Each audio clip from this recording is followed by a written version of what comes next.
and I'm sure we will have more time for that as well. So I would just need to say welcome to today's IAPC&M and CPD Business Building Masterclass. My name is Julie Kennedy from a very cold and misty the Netherlands, but I understand that's the same practically everywhere in Europe at the moment. Today, I am delighted to welcome Julia Caddick, professional presentation, voice and communication skills coach. First, for those of you where it's the first time, a little bit of housekeeping. Our call today will be a maximum of 1 hour, including 15 minutes Q&A. The session is recorded, so please mute yourself unless invited otherwise, and use the chat box for questions, and we'll be taking those at the end. Now, today, of course, this is, of course, nerve-wracking for me. Our call is about how to be an animated presenter. So I'm trying to not be too animated either. Now, most of us cringe just at the word presentation, you know, whether it's in public or online. And we've all had, I dare say, our fair share of very dull, boring presentations. So I like the idea of being an animated presenter. So I guess there's going to be lots of good tips for us here. So grab your pens and your CPD logs, and over to you, Julia. Thank you very much. And by the way, you aced the animated presentation, Julie. Thank you. Okay, so when we're giving a presentation, be it online or face-to-face, there are a few things we have to really bear in mind. The most important of which is this, that there are two sides to what we're doing. There's us and our message, and there's our audience and their needs. And all the way when we're presenting, we have to bear in mind not only what we're trying to put across, but what they are hearing and how they're hearing it and what their needs are. So there are 5 main ingredients, I reckon, to animated presentation. And those 5 things are, ready for the list? Number 1, pace. Number 2, inflection. Number 3, gestures, gesturing. Number 4, engaging with your audience. Number 5, healthy voice use. Now, I'm going to touch on all of those today in our presentation, and do keep a note of any questions you have. I won't be looking at the chat box. Julie is going to do that for me. But I will attempt to address all of your questions at the end. This is your workshop. This is your masterclass. So let's start with pace. So first of all, what do we mean by pace? We mean the flow and the speed with which we speak. Now, pace is the number one thing that people get wrong in my experience of watching people present. And I think that's largely down to an idea some people have that if we want to look as if we know what we're talking about, as if we are fluent, and this particularly applies where English is not your first language, there is a sense, there is a feeling that fluency means the same as speed. And it doesn't. So when we are giving a presentation, our pace needs to vary. And there's a very good reason for this. First of all, when we are speaking, some of what we are saying is the sort of thing we can flow through quite quickly because it's known by our audience and it's known by us. But the minute you are presenting new ideas, new concepts, something that is fresh to your audience, I would suggest you need to start watching your pace because you need to give their brain a moment to take on board what you're saying. So we kind of say what we're going to say, and then we actually fill it out, expand a little bit, and then we recap. And it's very important that we do give our listeners' brain chance to do this absorption.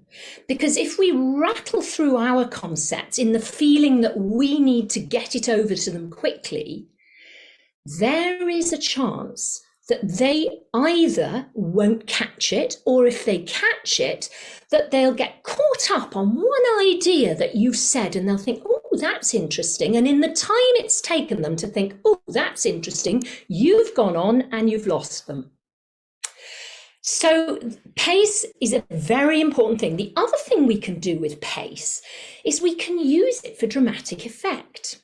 So when you're trying to work up to that really central idea that you want them to catch on to, and if you're selling something, it might be the thing you're selling, then a very good idea is to, just before you do it, have a moment like that, a slight hiatus. And what that hiatus does is it acts like a highlighter around what it is you're saying. So pace is very important, and the way most people get it wrong is they rattle too fast. Okay, so make sure that you are always thinking, am I being heard clearly? Am I varying my pace so that the brain of the listener can latch onto the new ideas I'm putting across and absorb them? Okay, next one, inflection. Now, inflection is really a skill that we borrow almost from storytelling. Now, depending on where you're from in the world, you might naturally, in your community, in the society around you, you might use a lot of inflection. Now, in case you're wondering where I'm from South Wales. And in South Wales, boy, do we use inflection. So I have a little bit of an advantage in this, but you, wherever you're from, you may well have something similar going on, where you know that you've heard animated storytellers who are the most fascinating raconteurs, because their inflection changes and it brings drama to what they're saying. So there are kind of two things going on with inflection. There's inflection means the change, the variation in pitch that we use. And it also refers to the variation in dynamic volume, if you like. Now, the reason that we use it, inflection, is very obvious. It's about keeping the interest of our audience. And Julie refers to this right at the beginning of this masterclass, that we've all sat through boring presentations. Interestingly, I got very fascinated earlier on in the autumn and what was going on with British politics and how politicians spoke. And there are some politicians who we saw a lot of back in September, October, who shall remain nameless, who really had not clocked the inflection thing and were speaking very much on a monotone. And monotone, speaking on a monotone is the opposite of speaking with inflection, and it's where we get the word monotonous from. So there's the heads up, we want to avoid speaking on a monotone. Now, there is a bit of a confusion about this, because many of us have heard how Margaret Thatcher, when she came to power, was taught to lower the pitch of her voice. But what they actually did with her voice was they got her to lower her larynx, which is a technical thing which I'm not going to cover today. So she did still speak with inflection. And I think the misunderstanding about what happened with Margaret Thatcher's voice, and don't get me started on the fact that it was because she was a woman and the sexism involved in that decision. We won't go there. It happened a long time ago. Let's hope it wouldn't happen these days. But people think that lowering your voice and speaking at the bottom of your range is a desired thing. Well, first of all, if you speak only at the bottom end of your range, it's very, very hard work on the voice. So in terms of healthy voice use, it's not a good idea. Inflection is definitely helpful for you as the speaker and enormously helpful to your listeners. Because, of course, we know from storytelling that when the storyteller wants to draw you in, they go, once upon a time.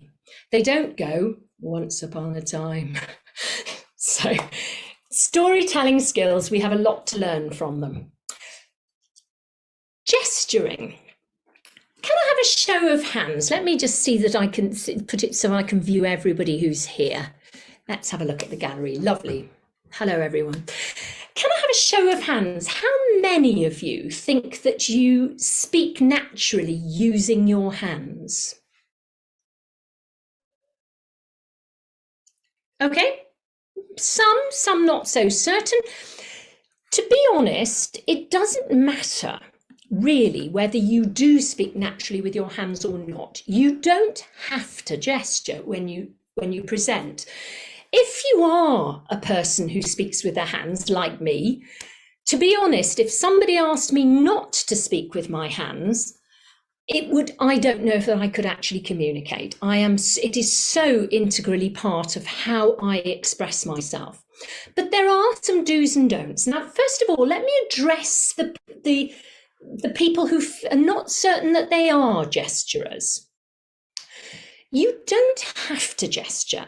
You can communicate perfectly well, particularly if you're presenting online, because of course, if I stand up like here, you'd be able to see a lot more of me talking with my hands, but in fact, you can't see most of it anyway, because it's below the bottom of the screen where my hands are.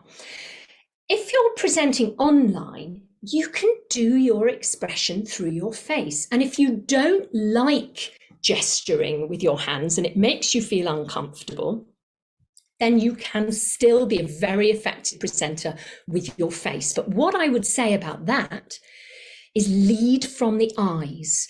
Tell the story, tell your story, talk with your emotions, your feelings, your impact, your excitement. Show it in your eyes, so that if you lead with your eyes, your face will not be deadpan. Now, if you are a gesturer, there are a couple of do's and don'ts. The first is that there are some ways we can gesture that can look rather apologetic and therefore make us look as if we're nervous. I'm just going to step back and try and show you this. So when I coach performers, which I do quite a bit, you sometimes see performers who feel that they have to use their hands when they perform, but they're not comfortable at it, and they tend to do this. I'm trying to get myself at the right angle to this camera. This is the one to avoid. Because actually where we gesture from has a significance. So if you are a person who is very much a head person, you might gesture quite a lot up here in your conversations. I have a friend who does a lot of very creative gesturing like this. You might be a person who gestures from the heart and gesture a lot here. I gesture quite a lot there. This is also very common. People who gesture from the gut. And why we do it, why we gesture, is that it highlights and emphasizes what it is we're trying to say. If you know that you are a perennial gesturer, you may want to think about slowing your gestures down and using them to underline your message. So using them for emphasis. Now, this is something I try and think about a little bit because I talk with my hands all the time. So I channel it. I think to myself, I want to make this point. So I'm going to use my gesture to underline and highlight the point. Now, it's helpful to have a home position that we can come into and out of when we're gesturing. And I would suggest, this is not a hard rule, but it's a suggestion if you're not certain where that home position might be. That, again, I'm going to angle my camera. I would suggest that that your home position wants to be somewhere around here, not right down here. Apart from anything else, this looks very nervous. But you've also got to ask yourself, do I really want to direct the audience's attention down to my hips? Maybe not. So where I would suggest that you make your home position is around here. And if you're thinking to yourself, well, I don't know that that's going to feel comfortable to me, then there's a way you can find it. So I'm going to get you all out of your seats. You've sat still long enough. So I'd like you to stand up, please, and angle, if you can angle your laptop so that I can see you. Maybe take a step back. What we're going to do is we're going to find that position, that home position for coming in and out of. So what you're going to do is you're going to put your hands up level with your shoulders and let your hands flop a bit like a scarecrow. That's it. Now, keeping that angle here about 90 degrees, bring your arms down slowly, and that brings your hands in here. And this is a great place. The screen is not quite big enough. It's quite annoying. I'm just going to step back a bit again. There we are. This is a great place for coming into and going out of, because if you think that you have nothing to do with your hands for a while, you can stand like this and you can just talk and your hands are not doing anything distracting. If you're a slight twitcher, which I sometimes am with my fingers, they're hidden. So they're not going to be going ding, ding, ding, ding, ding, ding, look at me, look at me, look at me. So that's what I would suggest about your home position. And then when you gesture, make it deliberate. Don't be embarrassed about leaving your hands out there while you're making your gesture. And then you can take your hands back in a relaxed fashion. If you want to be emphatic with how you take your hands back, you can take them back slowly. You can all remember the person, if you were in school and around the time I was in school, teachers were a lot fiercer than they are these days. And they used to rather make a performance of telling the class off. And we've all been in that situation, and if you're around my age, where the teacher would terrify the class into silence and then very slowly take the hands away. Good actors, the lot of them, I think. Anyway. Thank goodness teachers aren't like that these days. So that's a little bit about gesturing. Now then, engaging with our audience. This is such an important thing because we want our audience to feel that they belong in the presentation we're giving. Now, whether that's a lecture, a workshop, I know we've got some workshop leaders here, whether it's online or whether it's face-to-face, we want people to feel that as soon as they enter the workshop space, the lecture space, that they are part of it, that it belongs to them. Now, there are two very, very important things about this. The first thing to understand is this: if you welcome your audience in and make them feel at home, there is a fabulous effect on ourselves, because the minute we put other people at ease and make them feel at home, do you know what? We do too. And it takes the nerves away. So in the same way as if you were welcoming people to your home, you'd want them to come in and feel at home. You can do it in a presentation. So a couple of suggestions if you're thinking, how on earth do you do that? Well, if you're face to face and it's not so much lecture size, but more sort of workshop size, you can greet people as they come. Hello, come in. Hope the rain didn't get you too heavily. Come in. How are you? If you've met them before, it's great because you can connect, and you can connect on how you last saw them. Oh, yes, that was the workshop we did on such and such. You can, if you're in a business setting and you have met somebody just even for a couple of minutes before, you can ask them how's business. Anything to greet people and put them at their ease, and that will put you at your ease as well. And then smiling. What an underestimated thing in life. Smiling. I'm sure you know that if you walk along the street and happen to be smiling, people will smile back at you. And it's definitely true when you're presenting. If you can smile and laugh at yourself when things go wrong in the presentation, if the thing that you're trying to share on the screen doesn't share, if you can make the situation lighter by having a laugh at yourself, the audience will come the whole way with you. So engaging with our audience, we can do it in how we welcome them into the room. We can do it with a smile, but the most important way we do it, of course, is with eye contact. Now, this is very different depending on whether we're presenting online or presenting in person. Now, I'm going to be very strict with myself for a moment, because when I got you to stand up and do this, I started looking at all of you. But I'm going to be strict with myself now. So I'm now looking at the camera. I'm going to take my glasses off, actually, so you can see a little bit better. I'm now looking at the camera of my laptop. So I probably look as if I'm talking directly to each one of you.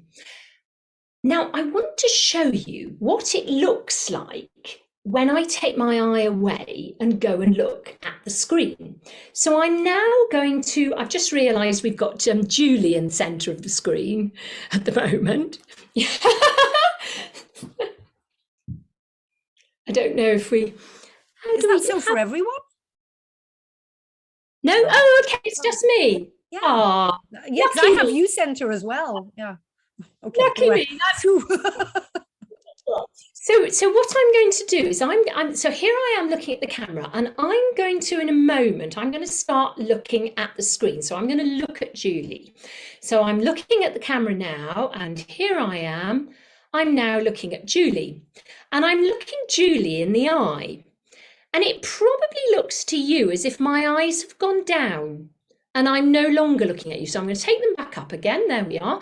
That's me now looking at the camera. And if I take my eyes to look at the gallery of people, again, here we are. I'm now looking at the gallery, and I probably again look as if I've taken my eyes away.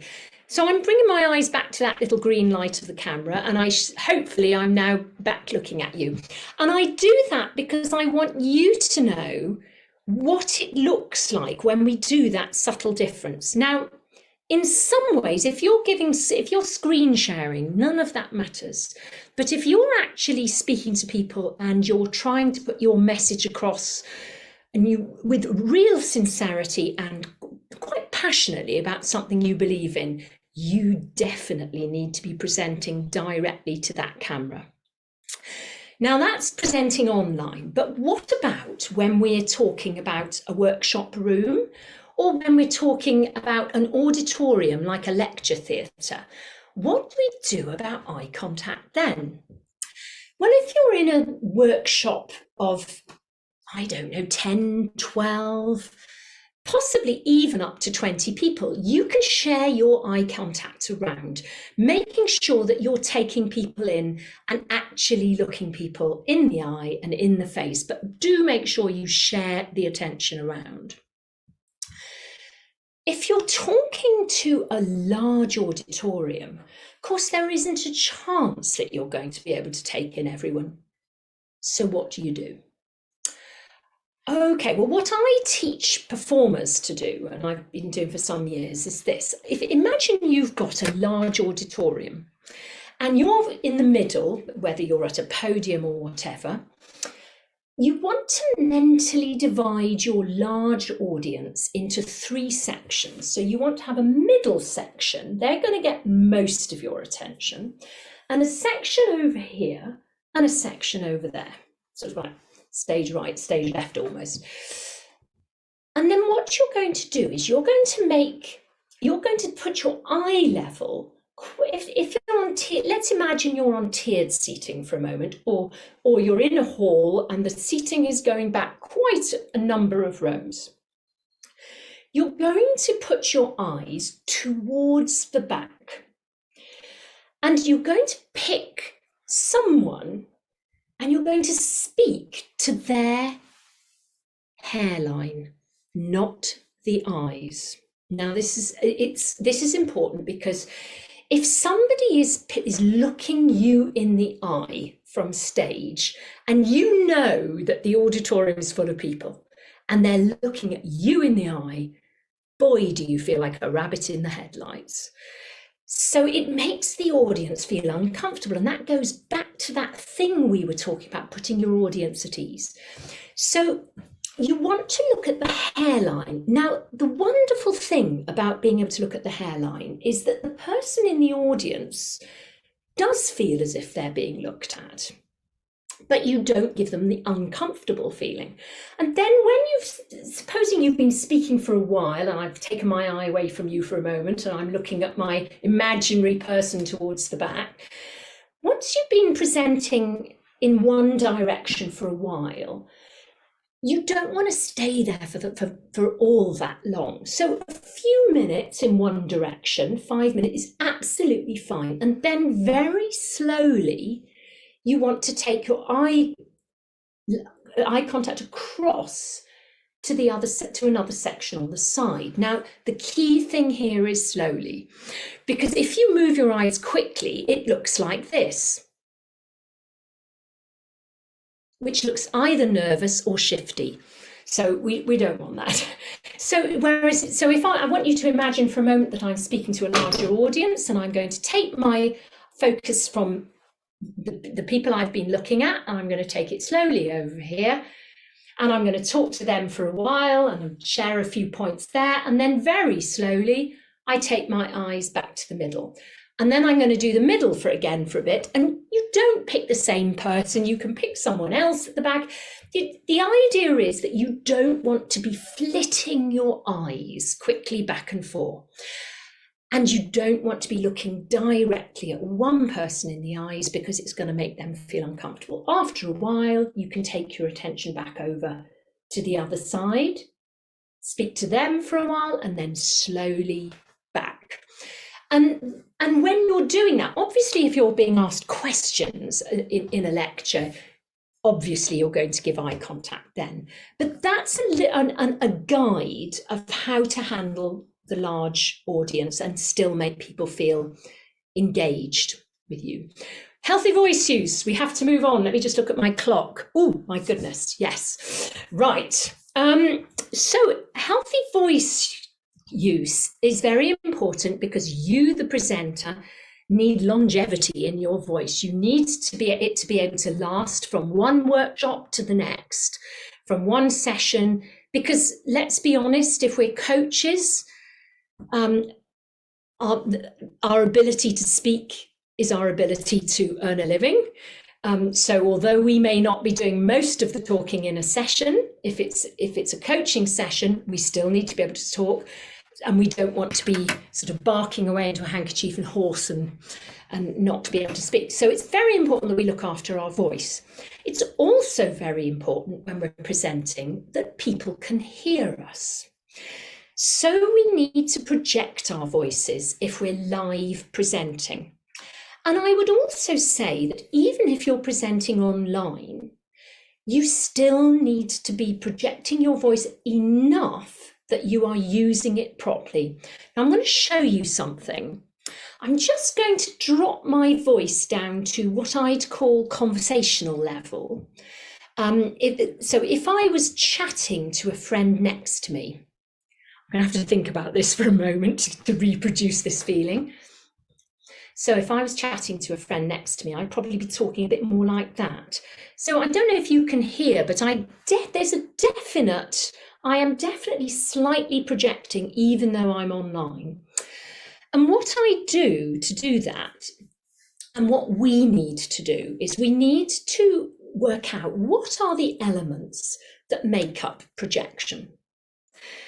So there's 3 components we need to think about: breathing, muscle support, and resonance. So we're going to start with breathing. Okay, it's time for you to get up. You've all been sitting still far too long.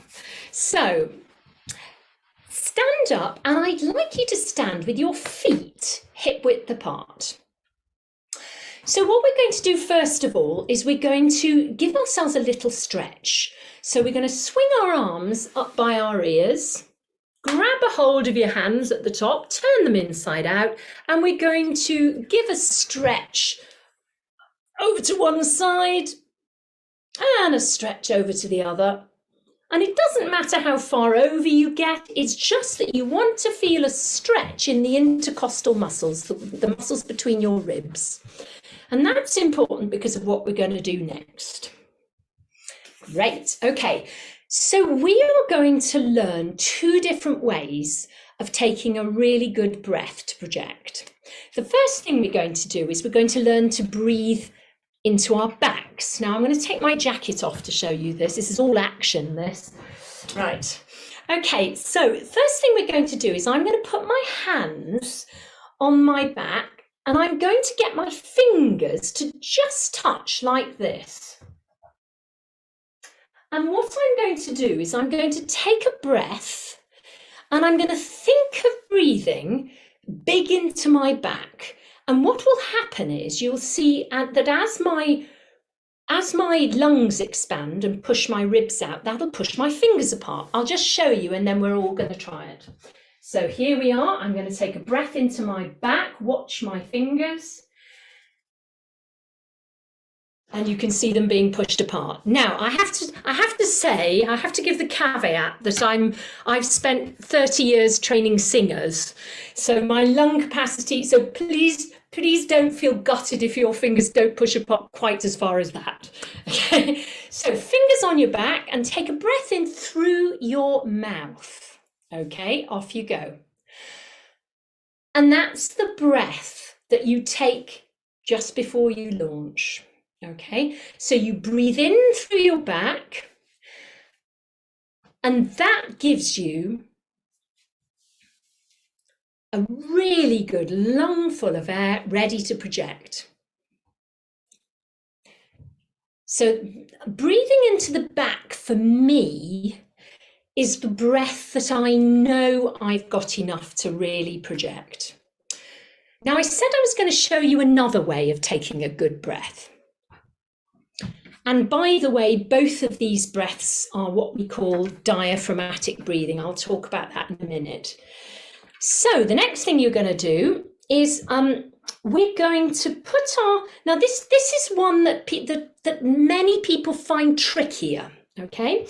Put your thumb roughly about where your tummy button is and your hand just nice and relaxed below.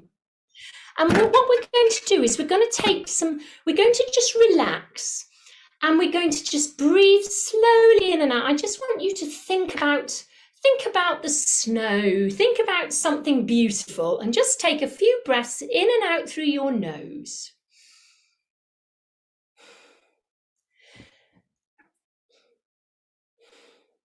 Now, I want you to watch now while I do the same thing you were doing, and I want you to watch down here. So when we breathe and we're relaxed about it, this is what happens.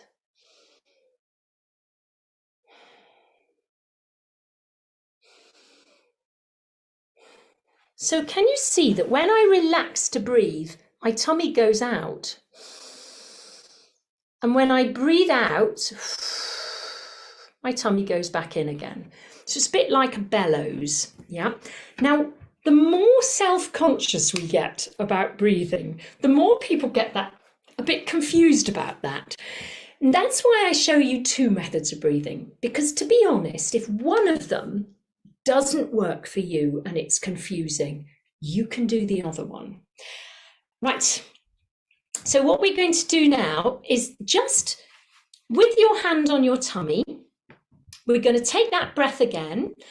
And I'm just going to ask you, you're all muted, so I won't be able to hear you, but I just want you to introduce yourself, something like this.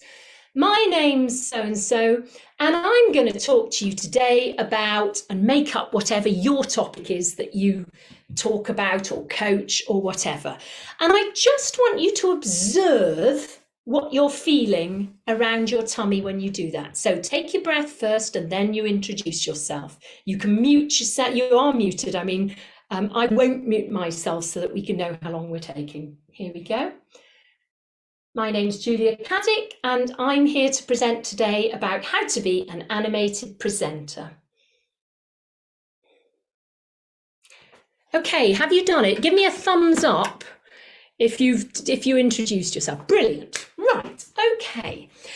Now then, I'd like you to give me another thumbs up if you felt a tiny something, anything at all, going on under your hand when you started to talk. Great. Okay, it's very subtle. We're not talking huge. So what you'll have seen is this. If you watch closely, watch here. So I take my breath in. Hello, my name's Julia, and I'm here today to talk to you about how to be an animated presenter. Can you see, the thing you can probably see most is what happens when I stop, because all the muscles relax back out again. So that little bit of engagement here, it's very tiny. In fact, if you put your thumb on your tummy button and just make a kind of a hissing noise like this, you can feel the very tiny little bit of muscle twinge. Just try that. We're talking tiny. The first one will be the biggest, and then after that, you'll be lucky if you can feel even this. It's tiny, tiny, tiny. But it's a muscle engagement, right? Have a seat. So it's a muscle. It's what we call the transverse abdominis muscle here. And that muscle engages to support our voice. And when we are presenting, what happens is when we take our breath in, I can see you're all trying to write, so I'll wait to let you finish what you're writing, and then I'll explain. So bit of science. Are you ready? This is the science bit, okay? Believe me, I am no scientist. There isn't going to be a lot of this. Okay, so our diaphragm is a hammock-like muscle slung front to back, and it's all the way up here. And a lot of us been told a lot of myths. I mean, I've heard some shocking things. I've heard choir leaders telling choirs that this is their diaphragm. So your diaphragm is right the way up here. And the way it works is that when we breathe in, the diaphragm descends very slightly. I mean, it's all quite small. So when I breathe in, the diaphragm, which I cannot feel, by the way, descends. Okay, now what happens is, this is the way it works. Are you ready for some clever stuff? When we talk and we engage our muscles, when we stop talking and relax, and that tummy relaxes out, the muscle here draws the diaphragm down, and the diaphragm draws the air in.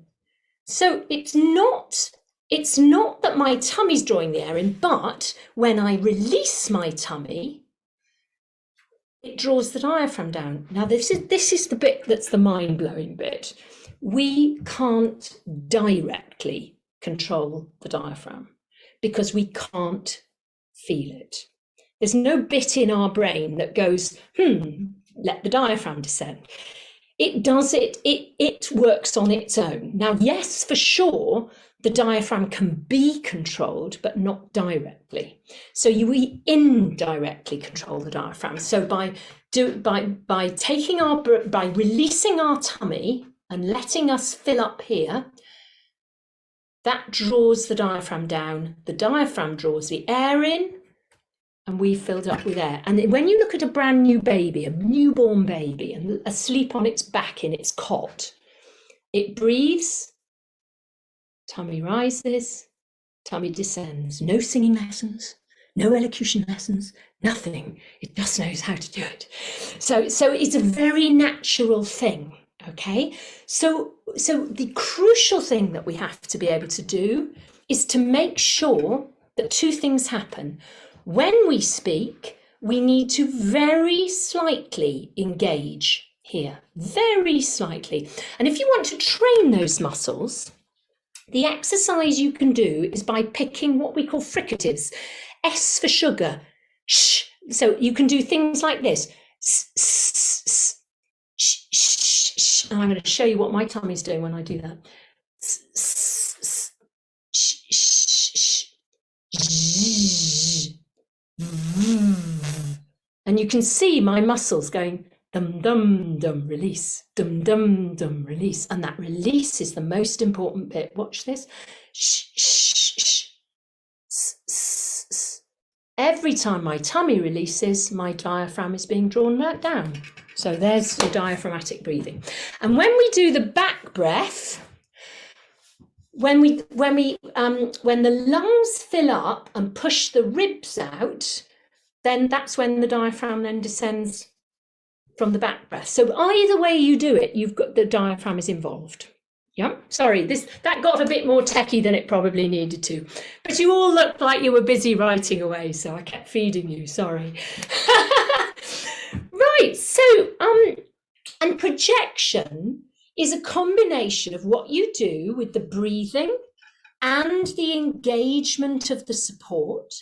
And then there's one more bit that we manipulate, and that is the resonance. Now, the resonance space in our bodies as human beings is up here, okay? It's around the roof of the mouth, the back of the roof of the mouth, down a little bit into the larynx here, but mostly what we're interested in is what we control here. And in order, the easiest way to get more resonance in your speaking voice is by increasing the resonating space inside your mouth. How do we do this? Well, when we yawn, at the back of our mouth, inside your mouth, if you get your finger and feel the roof of your mouth towards the front, that's your hard palate, okay? Now, at the back of your mouth, we have, if you put, I do this sometimes with my students. If you're feeling like, if you feel like being kept awake, you can do this. But if you trace your finger back along the hard palate at the roof of your mouth until it stops being hard and then yawn, the thing that moves is your soft palate, okay? That is our best friend when it comes to resonance, because it's the way that we increase, I beg your pardon, the resonating chamber inside our mouths. Now I'm going to show you the difference in my voice if I speak with my soft palate down and my soft palate up. Okay, now actually I'm quite a good person to use as a demonstration for this, because I come from a part of the world where our natural accent is slightly nasal. I'm going to show you what I mean, because where I come from, lots of people talk like this. And you can hear the nasality in the voice, and that's because the soft palate is down. Now, when I speak naturally, I've now got my soft palate down a bit, and you can hear there's a very slight hint of nasal. And I know it's there because when I pinch my nose, my voice changes. So I want to get my soft palate up to make my speaking voice a little bit more rounded. So I lift it up a little bit. And so when I'm normally speaking to you, I'd be speaking like this. But if I'm presenting, I do this. I get my soft palate up like that, and I would present like that. And I don't know if you can hear the slight difference it makes to, well, not only the volume, but also the tone. I don't know if you could hear that. Could you give me a nod or something if you could? So I'll show you that again, okay? So this is me talking tired last thing at night on the telephone to my family. Slight soft palate down there. You probably don't want to speak with your soft palate down unless you're born in a part of the world that does it. I take it up for normal everyday teaching use. That's how I would normally work if I was working one-to-one with someone. But if I'm presenting, I'm going to take a breath and breathe my soft palate up like that, and then my voice sounds like that. So I automatically have more resonance in the sound, and it's a richer sound. Now, all of these things can be taught. so yeah. So projection is your combination of taking your good breath, engaging your support muscles while you speak, and increasing your resonant cavity here. Now, you don't have to do all of them. You could leave your soft palate down and you'd still be able to project like this. And in fact, a lot of teachers, when they talk to classes and they've got to get the attention of lots of children in a noisy room, they will engage here, but they will actually not necessarily lift the soft palate. They'll do this. I'd like to get everyone's attention. And you can hear that kind of almost kind of twang in the sound.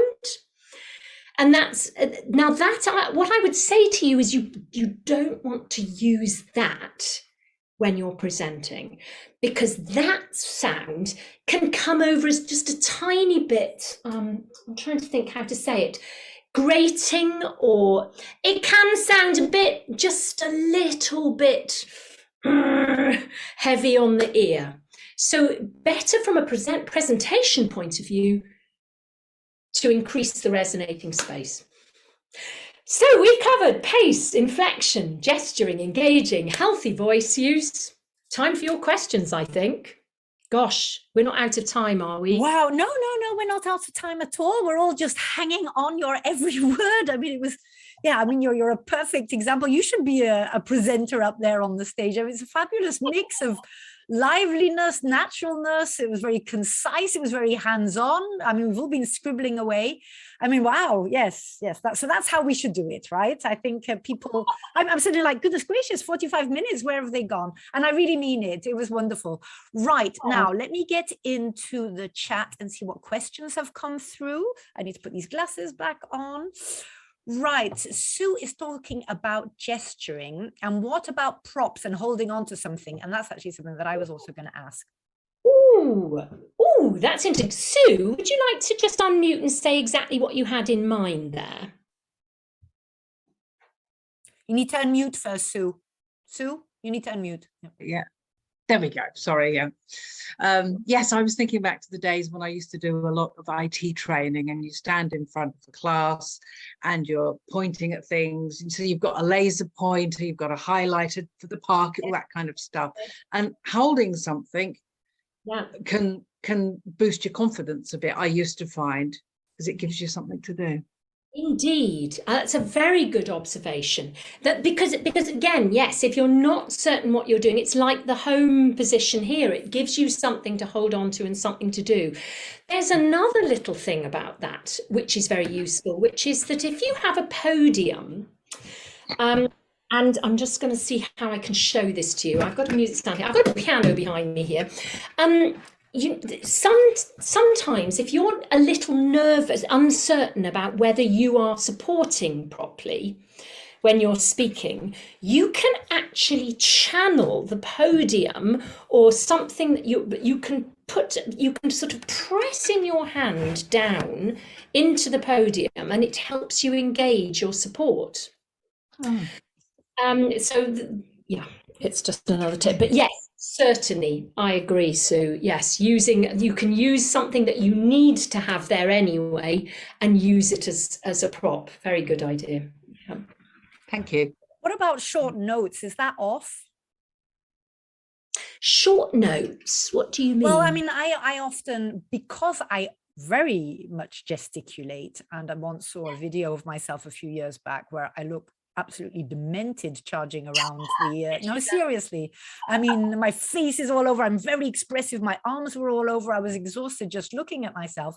And then I thought, you know, I do like the idea of notes to make sure I stay on target. So I would make these little cards and I would use them to actually anchor myself down. And I would still, you know, gesticulate a little bit. But, you know, I don't know, there's two sides. Some people say, no, it's very unprofessional to have any notes at all with you, and others don't. What would you say? Okay, so I vary on this. When I was doing some videoing, I realized that there was no way I could have notes. Not only could I not have them in my hand, I couldn't have them even stuck up somewhere to crib from, because when you're videoing, you definitely, sorry, I just realized I was looking at Julie's image again and not the camera. When you're videoing, you want to be looking at the camera. And of course, if your eye is going off to look at notes, then your eye is going away. So I think you are losing people. But then if for you that it's the absolute way that you feel safe, what I have done in the past is use those little file cards. Is that the ones you mean? Yes. Yeah. And I'll reduce my talk down to sort of from all the things I want to say. So for example, let me show you what I did. I was going to show you this at the end anyway, but I'll show you now. So this is my talk. And so if you can see, it's reduced to, it's lots of colors because of the type of brain I have. Right, so your message, so these are things you've got to keep that you've got to keep that prominent for yourself in your mind all the time and your audience. And then there's the 5 things that we needed to talk about: pace, inflection, gesture, engaging, healthy voice use. Now, if I was going to give a talk somewhere and I couldn't even take that much with me, I would write one word for each of those onto the little postcard, and I'd have pace, inflection, gesture, engaging, health, or healthy.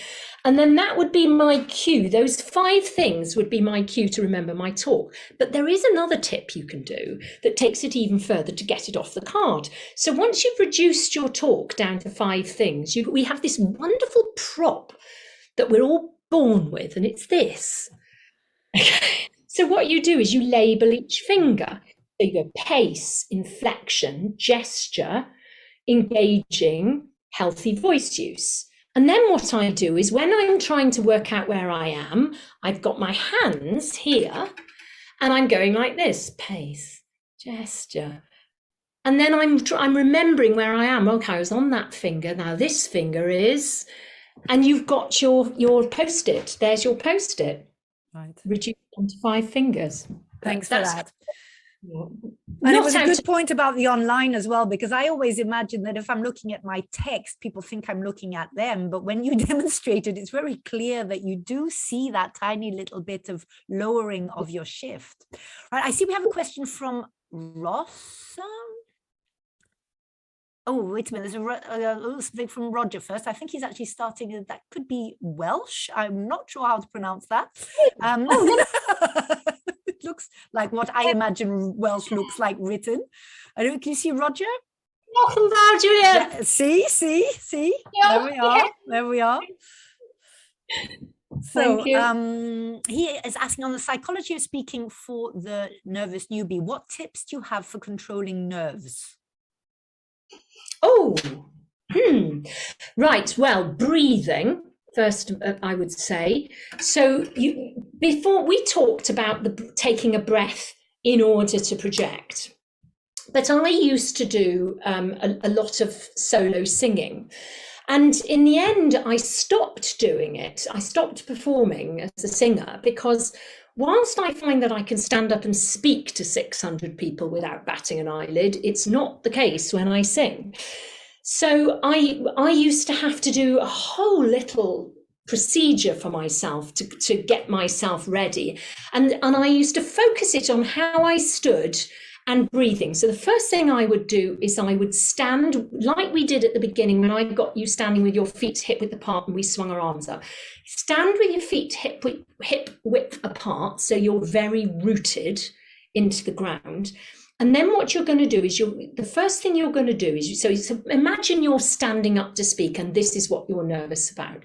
You stand up, get yourself in the place where you're going to be speaking. Feet hip width apart.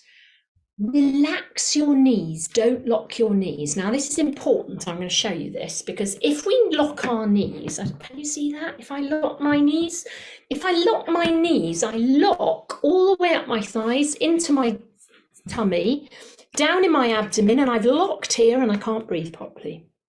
So I loosen my knees, and then I check that I can breathe. And first of all, when I'm very nervous, when I used to be very, very nervous before singing, I would breathe. And first of all, it feels really shallow, and you feel like, and it feels like you can hardly breathe at all, but you just slow it down. So you're breathing through your nose for this. You breathe through your nose.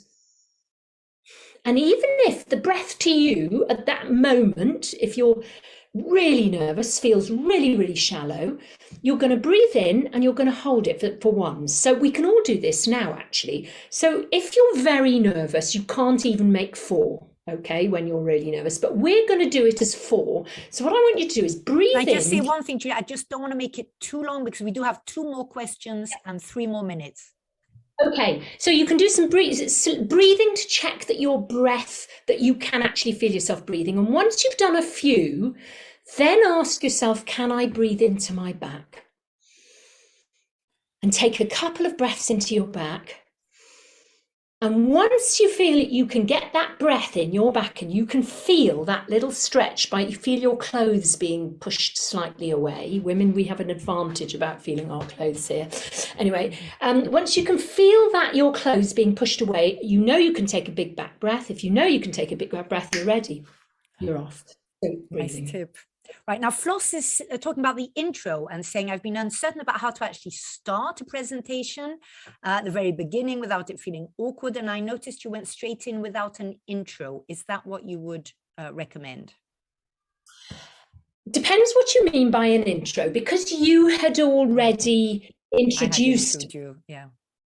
Done it. So I didn't do what I would normally do. So what I would normally do is I would do something, supposing if Julie hadn't been there and it had been just me, I would have done this. I'd have gone, good afternoon, everybody. It's great to see so many of you here. I'm going to be speaking this afternoon on how to be an animated presenter. And I'd go. So I just, again, it's sort of greeting, welcoming in some ways. It's great to see so many of you here, who you are. You could, if you didn't know who I was, you all had a bit of blurb that went out. If you didn't know who I was, I would probably have said, I'm a professional presentation coach and a voice coach and a singing teacher. And I'd have introduced myself like that, but I didn't need to do that because you had it already. And then you launch. But I don't waste much time on introduction, just enough. It's more welcome, who I am, what I'm going to do, launch. But anyone who knows me will know that that's kind of how I am in life. So, yeah. Yeah. Thanks. Now, very last one from Cynthia, and she's talking about the extent to which one should prepare all the details of a speech or presentation, or when we should leave it up to improvisation, or does it depend on the speech or on the person? So I knew before today, I knew everything, every topic and every subtopic that I was going to talk about, and I knew what I was going to say, but I had lots and lots of stuff that I could have put in or could not have put in. And then I knew my material and I was selecting as I went, and that allows you to follow the flow. What I don't do is memorize text. I don't memorize text. I have my plan memorized.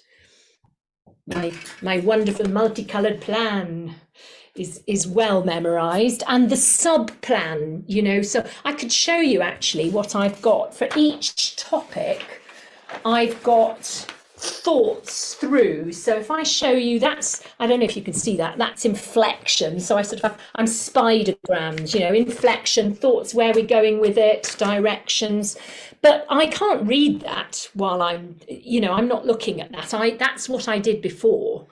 So that's all the preparation that went on beforehand, so that I know it. But fortunately for me, because this is a topic I've done a lot with, I know that I don't need to memorize words because I know a lot about it, as it were.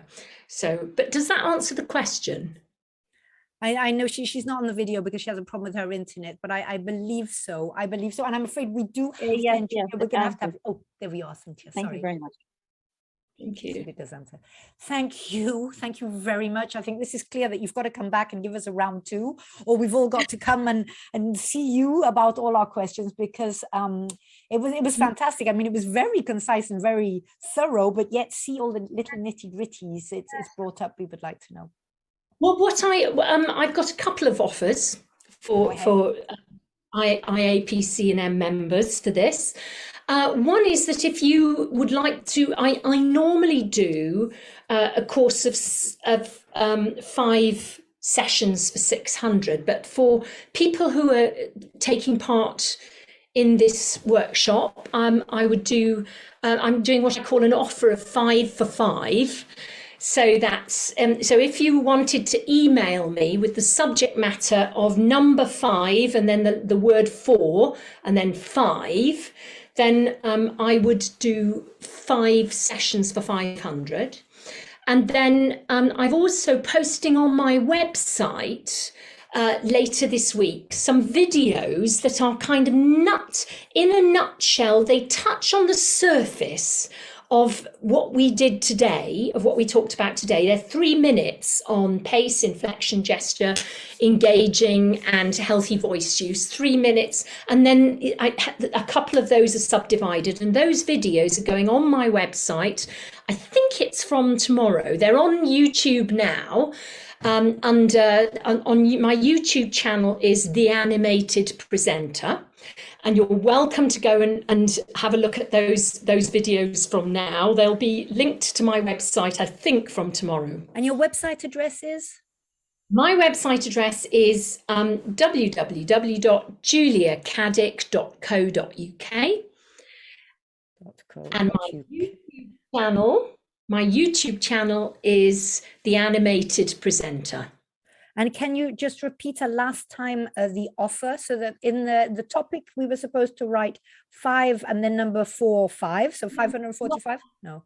Oh, that's what yes, that would have been wiser, wouldn't it? Let me just get oh, hang on. I'll just get a post-it to put on. You just write it in the chat if you want. Oh yes. Yeah. There we are. I'm so non-digital. I never think I'm not very good myself, but I did remember that one. There it is. Yes, 5 for 5. Okay. And the email address to send it to, you can either via my website, or it's this, julia@juliacaddick.co.uk. There it is. That's the email address to send it to. .co.uk. Fantastic. Well, I hope very many people follow up on that. I would like to thank you on behalf of IAPC&M for this really very inspiring, but also fun. And I really hope everybody took notes so that we can actually put it into practice, because of course we aren't here just to listen to you, but to actually take these nuggets and put them in practice in our lives and in everything that we do. So write it down for those of you out there, write it on your CPD pad before we forget. It's worth doing it now, because we always say we will and then we always forget. And Julia, thank you very, very much, and good luck. And yeah, lucky them, all those presenters who have you. Take care, everyone, and see you at the next one. Thank you for being such a brilliant audience. Bye. Bye-bye.